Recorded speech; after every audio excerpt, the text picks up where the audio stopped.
અંકલેશ્વર જીઆઈડીસીના માનવ મંદિર ખાતે 74મો રક્તદાન કેમ્પ સંપન્ન. યુવાઓના રક્તદાનથી માનવતા મહેકી ઉઠી.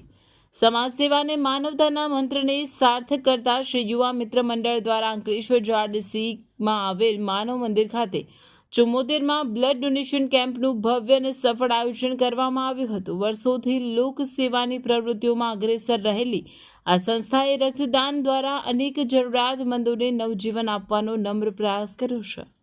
આ કેમ્પનું આયોજન પ્રસિદ્ધ કુમારપાડ બ્લડ બેંકના તકનીકી સહયોગથી કરવામાં આવ્યું હતું. કેમ્પની શરૂઆતથી જ રક્તદાતાઓનો ભારે ધસારો જોવા મળ્યો હતો. બ્લડ બેંકની પ્રોફેશનલ ટીમ દ્વારા રક્ત એકત્રિત કરવાની તમામ સાવચેતીઓ અને સુવિધાઓ ઉપલબ્ધ કરાવવામાં આવી હતી. આ રક્તદાન કેમ્પમાં વિશેષ કરીને યુવા વર્ગમાં અનેરો ઉત્સાહ જોવા મળ્યો હતો. પ્રથમ વખત રક્તદાન કરનારા યુવાઓની સાથે સાથે સ્થાનિક રહેવાસીઓ પણ મોટી સંખ્યામાં ઉપસ્થિત રહી માનવતાના કાર્યમાં પોતાનું યોગદાન આપ્યું. સ્વૈચ્છિક રક્તદાતાઓએ ઉત્સાહભેર ભાગ લઈ રક્તદાન કર્યું હતું, જેનો સીધો લાભ ગંભીર બીમારીઓ કે અકસ્માતનો ભોગ બનેલા જરૂરિયાતમંદ દર્દીઓને મળશે. આ પ્રસંગે આયોજકો દ્વારા ઉપસ્થિત જનમેદનીને સંબોધતા જણાવવામાં આવ્યું હતું કે રક્તદાન એ જ મહાદાન છે. સમાજમાં રક્તદાન અંગે ફેલાયેલી ભ્રમણાઓ દૂર કરવા અને વધુમાં વધુ લોકો આ પ્રવૃત્તિમાં જોડાય તે માટે પ્રેરણાદાયી સંદેશ આપવામાં આવ્યો હતો. 1 યુનિટ રક્ત 3 વ્યક્તિઓનું જીવન બચાવી શકે છે તે વાત પર ખાસ ભાર મૂકવામાં આવ્યો હતો.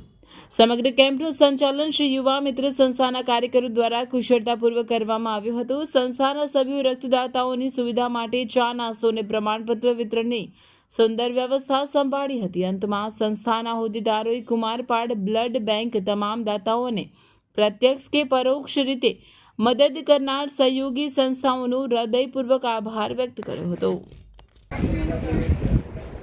અંકલેશ્વર જીઆઈડીસી ખાતે આ અમારો શ્રી યુવા મિત્ર મંડળનો 74મો બ્લડ ડોનેશન કેમ્પ છે. આના પછીનો નેક્સ્ટ કેમ્પ અમારો 75મો બ્લડ કેમ્પ 28 જૂનમાં છે. શ્રી યુવા મિત્ર મંડળ દ્વારા જીઆઈડીસીની અંદર દર 3 મહિને આવા રેગ્યુલર બ્લડ કેમ્પો અમે વારંવાર કરતા હોઈએ છીએ અને એની જીઆઈડીસીની જનતાને જે બ્લડની જરૂરિયાતો આ છે નજીકના કેન્દ્રમાં મળી રહે એટલા માટે અમે આપણે કુમારપાડ બ્લડ બેંક સાથે અમારા બ્લડ કેમ્પનું આયોજન દર 3 મહિને રેગ્યુલર કરતા હોઈએ છીએ.